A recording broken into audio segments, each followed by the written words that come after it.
You are listening to the Critical Mass Radio Show, Orange County's business talk show, focused on exploring topics of interest to CEOs who are leading middle market companies. With your host, Richard Franzi. Welcome to Orange County's longest running business talk show. And yes, I am your host, Rick Franzi. And do we have a good show planned for you? Why do you ask? Because Jass Brooks, who is president of the Electrophysiology department or part of Johnson Johnson MedTech. Sorry, Jass, it's a lot to say, but it's great to have you on the show. Thank you, Rick. It's a pleasure to be here. So it's Johnson Johnson MedTech, yes? Johnson Johnson MedTech and specifically electrophysiology, yes. And we're going to get into more about what that is here in a moment, but let's talk about you first. Take us back in time, and what was it that attracted you to this company? And 10 years ago, I believe you've been with the firm. Yeah, so I've been with Johnson Johnson for 10 years. At the time I joined was Biosense Webster, which is our electrophysiology division. So I've spent more than 25 years in medtech space, focused on cardiovascular health and more specifically electrophysiology, because it's such a huge area of unmet need and therefore an opportunity to make a real difference. For those of your listeners who may not know, electrophysiology deals primarily with treating atrial fibrillation or incorrect rhythm of the heart, which today impacts over 50 million people globally.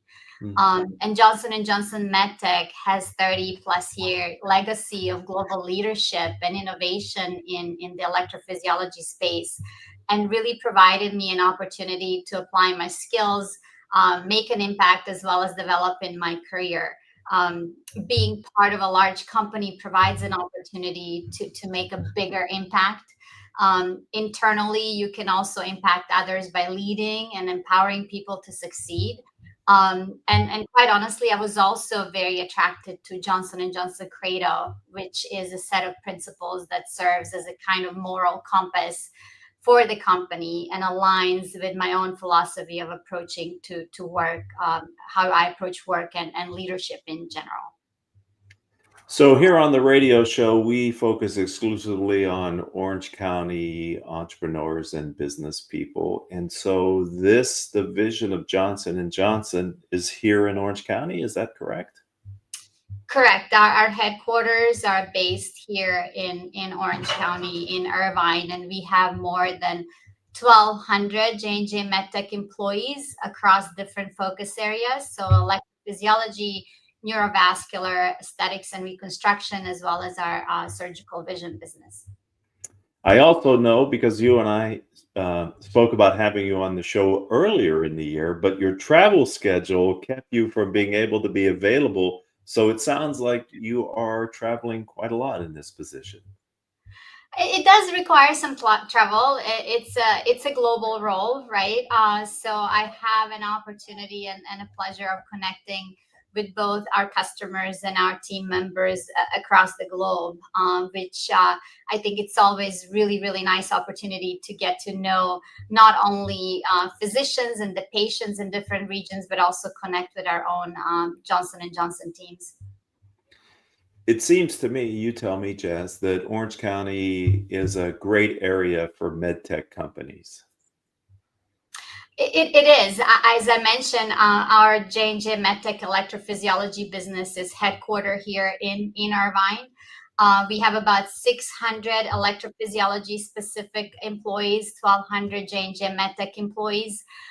We also get an opportunity to collaborate with a number of organizations in Orange County focused on healthcare access, STEM education, supporting healthy communities.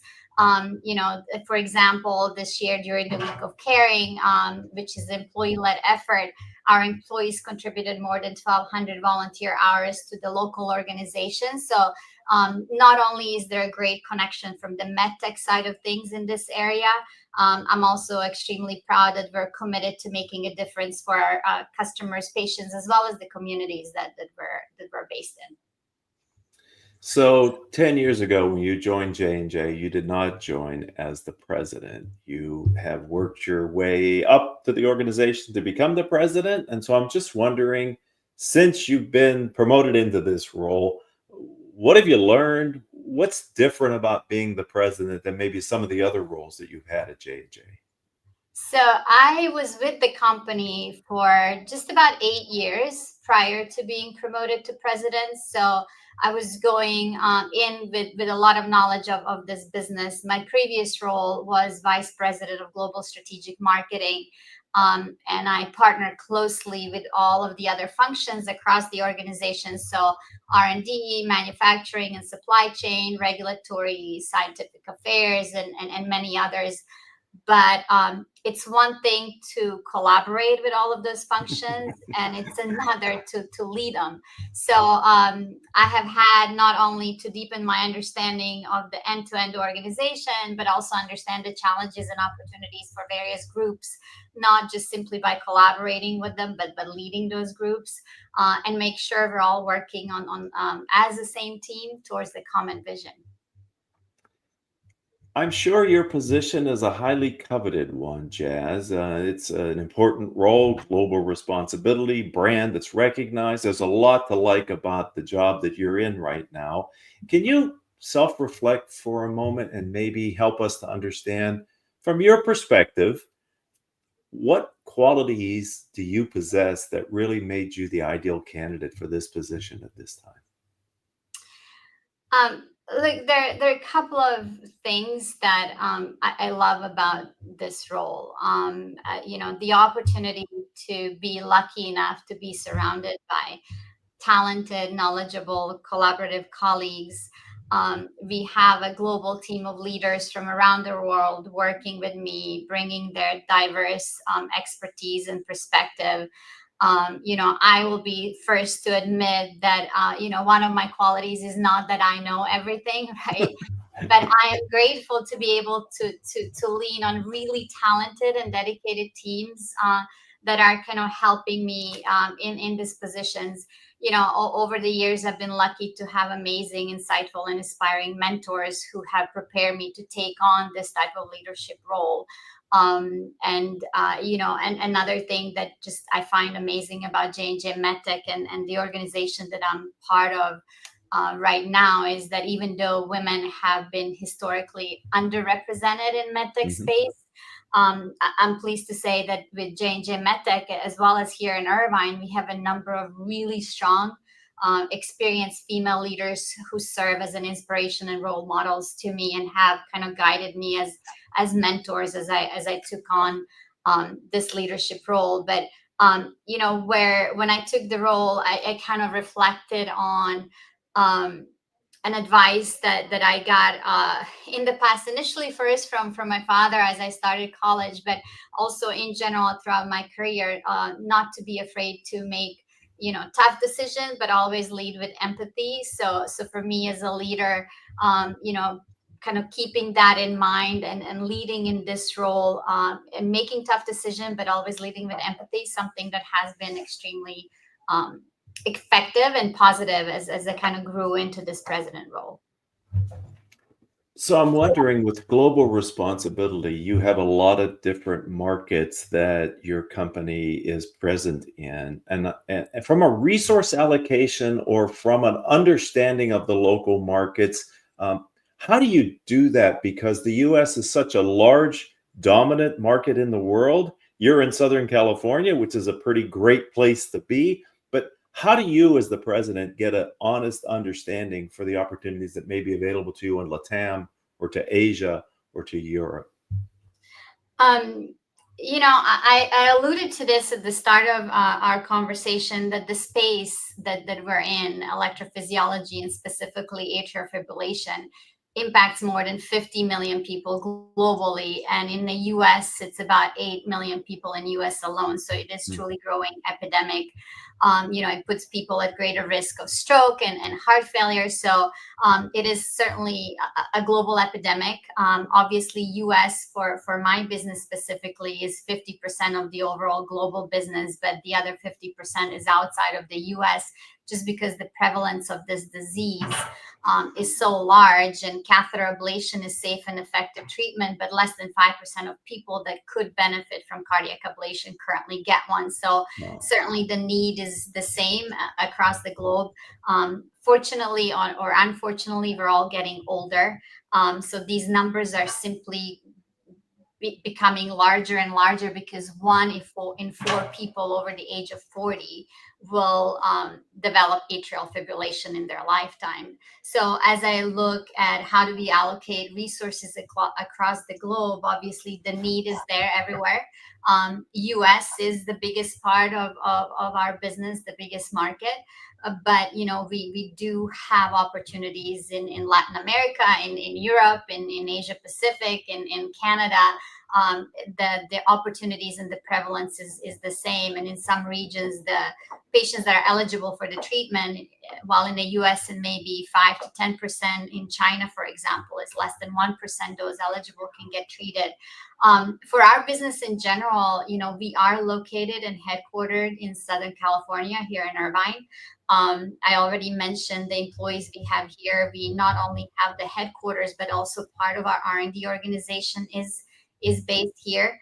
We also have R&D organization that's based out of Israel, that's also developing the products that are part of our portfolio. And then globally, again, because of the prevalence, we do have commercial teams in every single region. So you could be working 7 days a week, almost 24 hours a day, because there's probably somewhere in the world you've got some employees who are up and doing something. So yeah, well, if you count for Israel, they work Sunday to Thursday, so at least 6 days a week, right? fair enough. You keep one day off. Okay. I'm wondering, when you made the move to being the president, did you ever have a sense of isolation, or maybe a little more distance between you and previously maybe people that were your peers?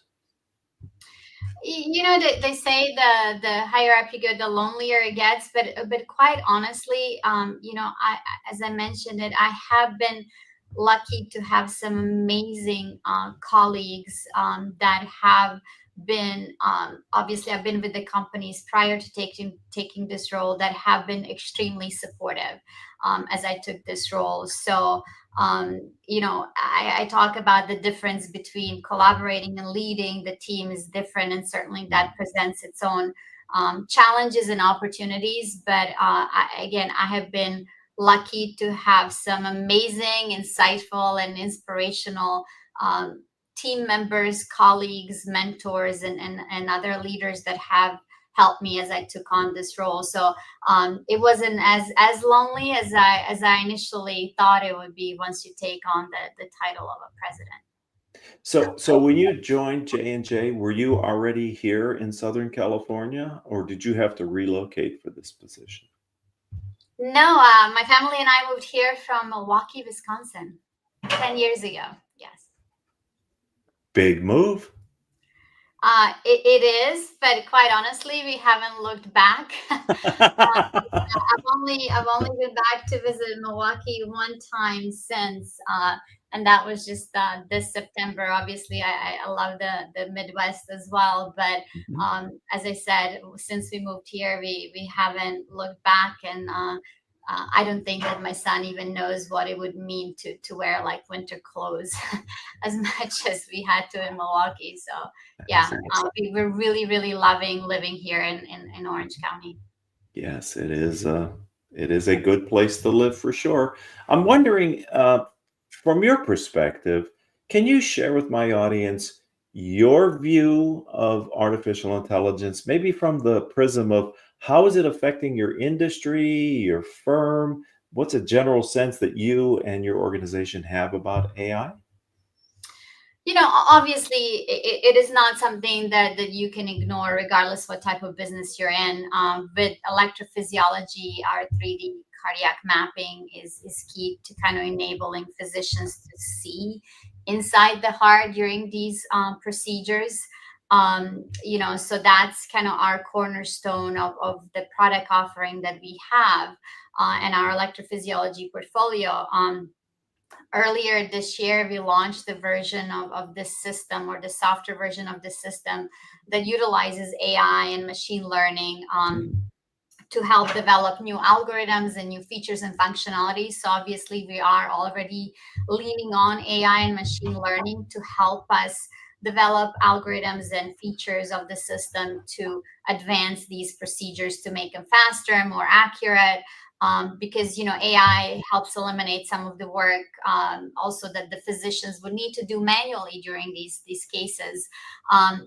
Moving forward, we look for other ways to implement AI to help physicians deliver better patient outcomes, enable basically more people to have these procedures. We're trying to see how we can utilize AI and machine learning to develop more networking and statistical analysis of the data. Again, really kind of trying to help us move more towards utilizing that technology for the algorithm development to further improve what we currently have in our portfolio, and really allow physicians to improve even further patient care and the outcomes that we're delivering for catheter ablation.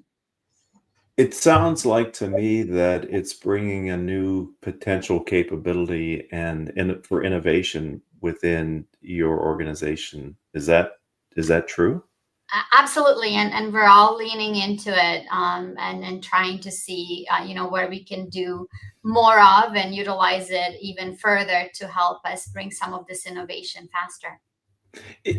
If you wouldn't mind, from your perspective, did the organization have to go outside of itself to bring in the AI expertise you required, or did you discover that you had it already in house? How did you rationalize that? It's a little bit of both, right? So it's a new muscle that we're developing. Certainly, it wasn't something that was there originally when we first started some years ago. We're also doing a lot of this stuff through collaborations with some of the third parties as well. We know that not everything can be invented internally. So really trying to see how can we pull in talent from the outside that would help us develop this capabilities even further. So yes, did we have some in-house across J&J MedTech? Yes. But we have also reached out and tried to pull a new talent into our organization, and also develop new partnerships with some of the third-party companies that can help work with us to bring this to life even faster. I And we're was still thinking, learning. There's still so much to do. It's a marathon, not a sprint, and we're just starting in this space. so when you were getting your engineering degree, did you imagine that someday down the line you'd be doing this role as president? I wish I could say I did, but no, I didn't. I didn't. I was always very ambitious as far as my career goals, but also realistic, right? So it's always kind of planning the two roles ahead, not kind of looking at when I grow up, I want to be a president of a VP company. But no, I didn't. So, in this role, part of your responsibility, in addition to delivering great products and service today, is to have a vision for the future for your part of J&J MedTech. Can you share a bit of that with us today, Jazz? Certainly, look, as I mentioned already, we're all getting older, and atrial fibrillation continues to be this growing epidemic. So 1 in 4 adults over the age of 40 is at risk of atrial fibrillation. And as the population ages, the number of people impacted continues to grow. So as I've said, it's an area of high unmet need, and there's still so much that can be done to innovate in this space. Johnson MedTech has a comprehensive pipeline of innovative solutions that we're working to bring to help address this. Just the most recent things a couple of weeks ago, actually in early November, we received FDA approval for our VariPulse platform, which is Johnson & Johnson's pulse field ablation platform, which is the latest and greatest in electrophysiology space. And it's a new approach to treating cardiac arrhythmias, because it's minimally thermal. There's a lot of technical explanation there, but it's a new approach that has promise of greater safety. So the electrophysiology community is excited about this technology. But if I look at our business beyond PFA, we continue to look for new solutions to advance the field and be the partner of choice for EP community, as well as the employer of choice for our people. Again, there's nothing more exciting than actually seeing or talking to a patient once they get this treatment that was unable to walk up the set of stairs, right, without losing their breath, and now they're able to do so much more. So it's very rewarding, both personally and professionally. For me, as I look at tomorrow and looking at the future of the company, I just think that there's sky's the limit, right? We need to continue to look at how to make these procedures faster, safer, and accessible to more patients globally.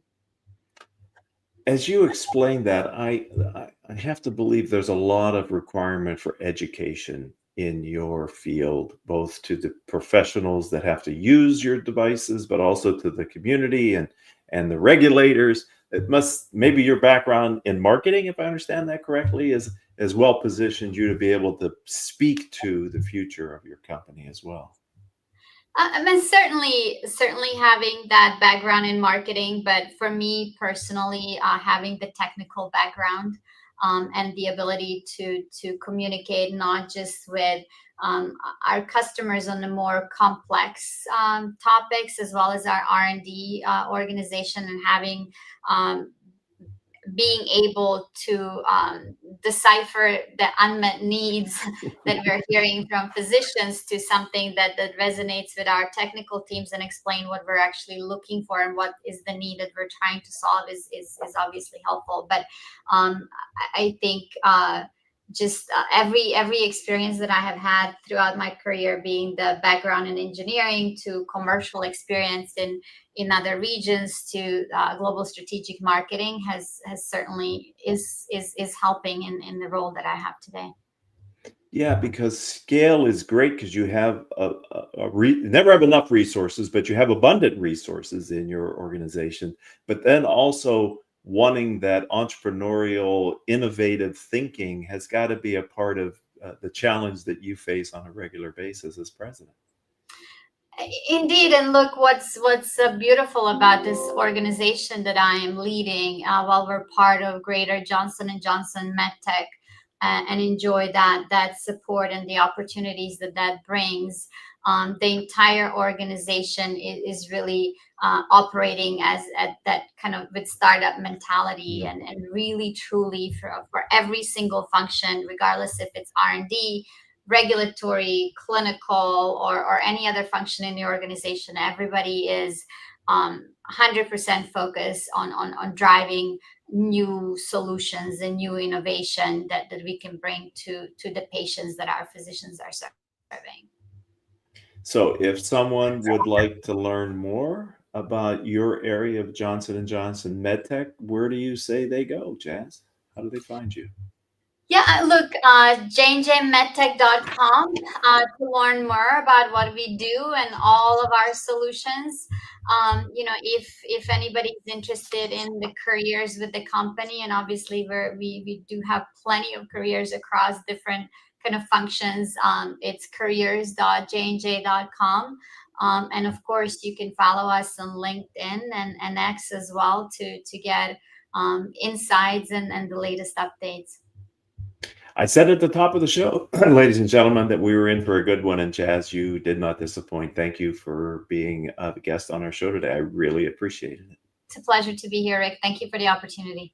And thanks to the audience. You're a part of Orange County's longest running business talk show and podcast. Jazz's episode joins our catalog of over 1,500 interviews that we've done over the years here.